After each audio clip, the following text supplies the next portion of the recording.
My vision is I've lived here now probably almost 25 years, and it had been brought up to me probably 10 or more years ago, but it's obvious to anybody that lives here that we cut off our access to the mighty Hudson. And we know that economic development is very much tied to waterfronts. We've learned a lot about the mistakes of the 60s and 70s and 50s when we overbuilt some highways.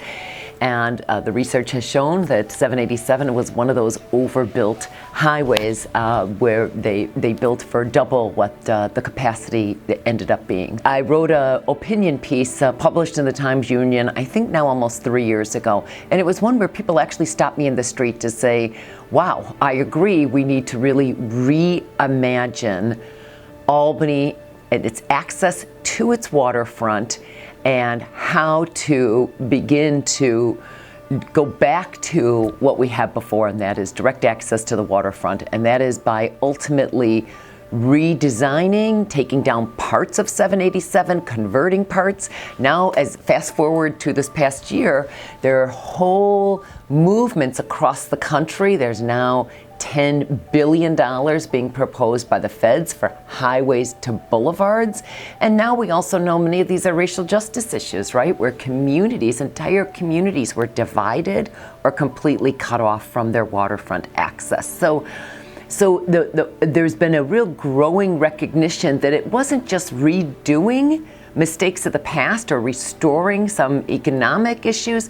It also makes tremendous economic sense, and we are seeing communities that are restoring or building back that access, reclaiming access to their waterfront. They're seeing huge economic investments. I would like to see the waterfront full of people, for starters, and really become the destination point. One of the things that we hear about, we are growing. I'm very optimistic about the future of Albany and the capital region, right? We have many good things underway.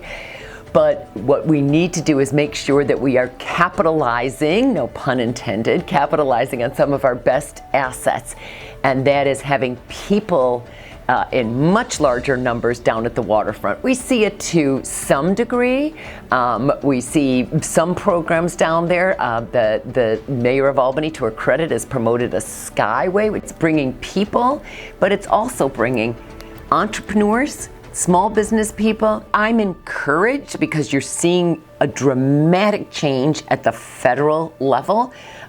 2 years ago, a year ago, I don't think anybody heard the term highways to boulevards.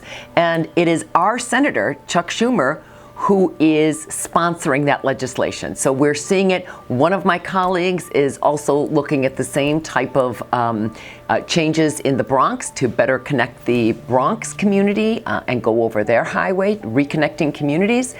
But you're also seeing Kirsten Gillibrand. Her office has been very responsive, recognizing that we've got billions coming in highway infrastructure into this state, and we want to make sure we do it wisely. We have to do something differently. So we need to look at things differently, and we've got to get away from a car-centric region. We've got to be more creative. So to me, it's all tied together. Yes, it's been a long 3 years with trying to preach these issues, but more and more I feel like we are having terrific and encouraging conversations. It's just a matter of getting the funding for serious engineering studies.